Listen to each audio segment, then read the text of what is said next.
Hey, Grand Point Leadership Network. It's incredible what's happened since the last time we've gathered.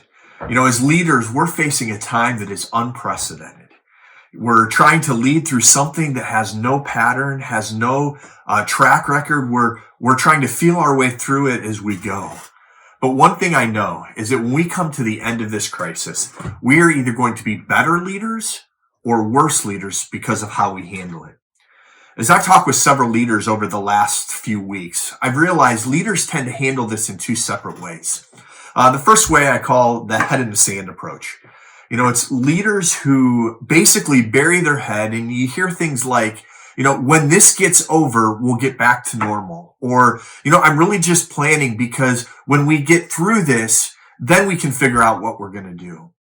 What I've realized is those type of leaders are really betting on things not changing through this. I don't know about you, but one thing that I believe is that we're going to see a different economy, a different way of doing things, and even new principles emerge that help us lead in a better way.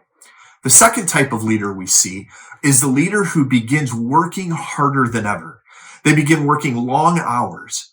But one of the tendencies with these leaders is that they begin to operate without a clear set of values or a clear end in mind, and they're really only managing with blinders on of what's happening today. I would encourage you as a leader, maybe begin looking at your leadership a little differently. Today I want to ask the question, how can we leverage our relationships so that when we get through this crisis, our organizations and we as leaders can become better rather than worse? In this time, they're telling us stay away from people, but yet I'm finding I need people in my life more than ever. Today, I want to talk about two ways that we as leaders can help our organizations, and we can actually take our next steps in our own leadership development. The first way that we can become better is by being learners.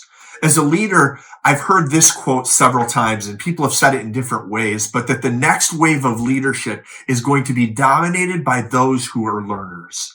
What are you learning through this crisis?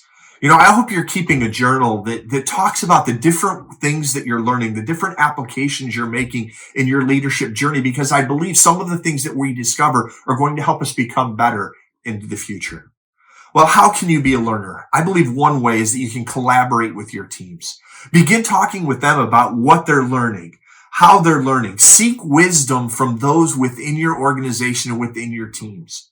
Maybe you need to pull together a subset of your team and begin asking questions that kind of get at the status quo, that begin to ask, how can we operate differently and more effectively through this?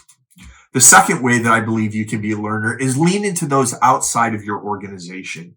Seek wisdom from outside sources, maybe other venues that are doing it differently. Spend time with them as you have spare minutes. One of the things that I'm a part of is a cohort of leaders who right now are meeting bi-weekly for 1 hour just to talk about the different learning aspects and how we can cross-pollinate and learn from each other. The second way we can reach out is through coaches or somebody who helps us navigate our unique journey. I have a coach right now who's helping me navigate this in this uncertain times, and I'm learning things that I believe will vault me into the future that will help our organization become better as we move forward. Not only do I think we need to be a learner, but I also think during this time, it's calling for us to be a leader. The greatest leaders make those around them better. And today I want to challenge you with 4 ways that you can help those that you lead. The first thing that I believe your team needs from you is inspiration. There's an old proverb that says that when there is no vision or no hope, that our people perish. I believe our teams flounder when we cannot inspire them and give them a vision towards the future. As you have team meetings, I would encourage you, do whatever you can to give your team hope during this time of crisis. The second thing I believe we can do as leaders for our teams is to equip them. We're facing an uncertain future, but what we can do is equip our teams for the things at hand. You need to spend time daily with your teams, helping them realize that they have the gifts that it takes to help propel themselves and your organization forward. The third thing I believe you need to do is to release your teams. As leaders, often what we do in crisis is we pull things close to the vest and we don't allow our teams to flourish because we become the bottleneck for our organizations. What I would encourage you is set the parameters for your team, set the outcomes for your team, and then release them to creatively accomplish what you need done. I believe this is a time where new leaders will rise to the top because they are empowered to accomplish the goals of the organization. And then the fourth thing I believe our team needs is for us to care for them.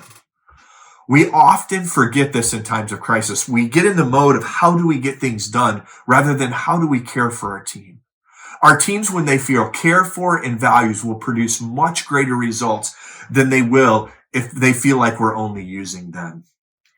You know, during this time, we often want to lean out of relationships. But I would encourage you, lean into the internal and external relationships that you forged before this began. You know, what do you need to do? You know, I want to leave you with a couple of questions that I believe you can answer to help your leadership in this time. The first one is, who do you need to collaborate with? Who on your team do you need to pull together? What subset of your team do you need to pull together that can begin navigating this journey?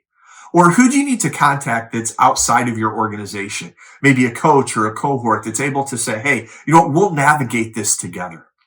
If you're questioning, man, I'm not sure who I can connect with, please reach out to us. We would love to connect you with somebody who can help you on your journey. The second question that I think you need to ask yourself is, what do you need to do with your team in order to help them reach their maximum potential and become better during this crisis? You know, do you need to pull them together more often? Do you need to encourage them? Do you need to create a rallying cry that you all can rally around to create a common purpose for your organization? You know, as you navigate this future, it's my prayer for each one of you that you and your organizations will come out better as a result of how you navigate this crisis. If there is anything I can personally do for you or the Grand Point Leadership Network can do for you, I would encourage you, reach out to us. Let us know what we can do to help you, because during this time, we want to make sure that each leader is taking the next step on their journey to become better leaders. Have a great week, and I look forward to connecting with you.